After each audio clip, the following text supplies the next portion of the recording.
अच्छा या बुरा। जय श्री श्याम दोस्तों।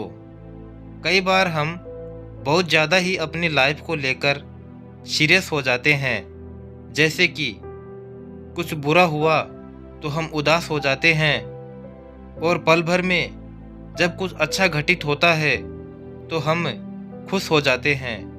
हमारे विचार बहुत जल्द ही बदल जाते हैं।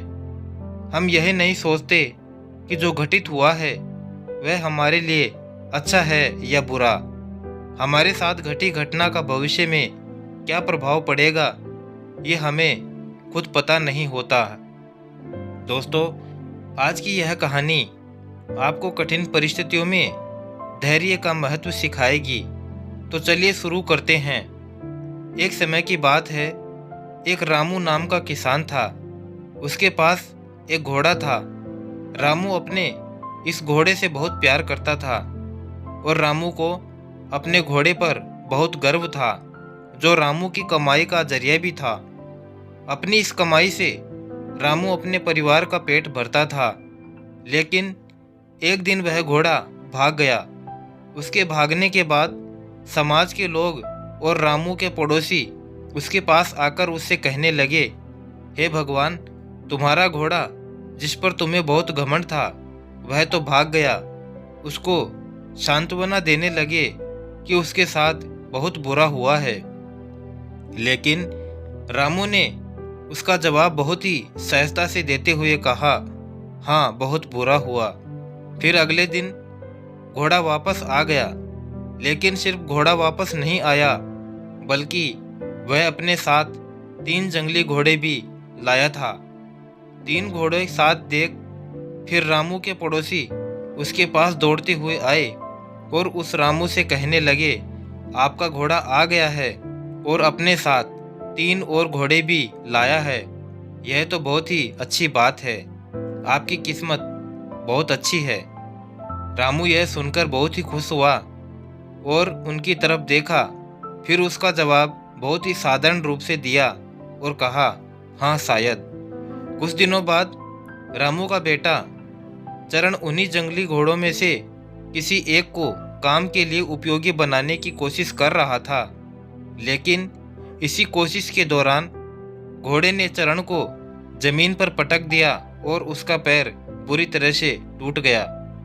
उसके पड़ोसी उससे कहने लगे, उस पागल घोड़े ने देखो तुम्हारे बेटे के साथ क्या किया, उसका पैर तोड़ दिया। यह तो बहुत बुरा हुआ।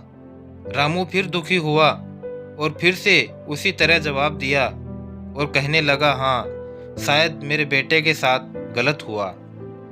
अगले दिन सेना के कुछ जवान रामू के घर आते हैं, जो जंग छिड़ने के कारण नए जवानों की भर्ती कर रहे होते हैं। उसमें से एक जवान ने रामू के बेटे को देखा और बोला कि इसका पैर तो टूटा हुआ है, हम इसे सेना में भर्ती नहीं कर सकते।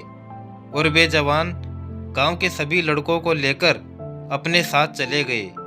यह जानकर रामू के पड़ोसी और बाकी गांव वाले उसके पास आए और बोलने लगे, तुम्हारे बेटे को तो जवान जंग के लिए नहीं लेकर गए। तुम्हारी किस्मत तो बहुत ही अच्छी है। इस आखिरी बार भी रामू ने फिर भी बड़ी सहजता से कहा, हाँ, शायद। दोस्तों, इस कहानी से हमें यह प्रेरणा मिलती है कि हमारे लिए चीज़ों को नकारात्मक ढंग से सोचने में जरा भी समय नहीं लगता है। जब भी कुछ हमारे अनुकूल नहीं होता तो हम उसे बुरा ही समझते हैं। लेकिन सच बात तो यह है कि कोई नहीं जानता कि जो हमारे साथ घटा है वह बुरा है या अच्छा। इस कहानी में भी हमें रामू के भावों में परिवर्तन परिस्थितियों के कारण ही देखने को मिला।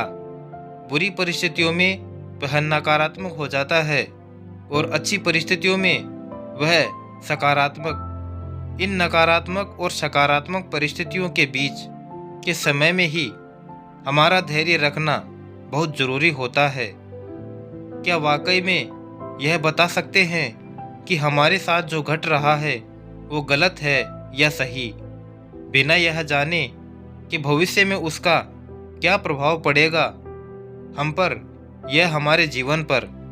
मुझे लगता है आपका जवाब होगा नहीं। हमारे समाज में, हमारे देश में ऐसे बहुत से महान लोग हैं जो अपने जीवन में असफल हुए, हारे, अनेक बड़ी बड़ी बीमारियों से लड़े, किंतु उन्होंने कभी भी अपना धैर्य टूटने नहीं दिया और ना ही हार माने। यही लोग आगे चलकर बड़े प्रसिद्ध हुए, सफलता के मुकाम पर पहुँचे और महान बने। हमारे बड़े बुजुर्गों ने सही कहा है कि जो होता है वो अच्छे के लिए ही होता है। यह छोटी सी लाइन हमें बहुत कुछ सिखा जाती है और ये बात हमें कभी नहीं भूलनी चाहिए। हमेशा कोशिश करते रहो, जीवन के पथ पर निरंतर आगे बढ़ते चलो।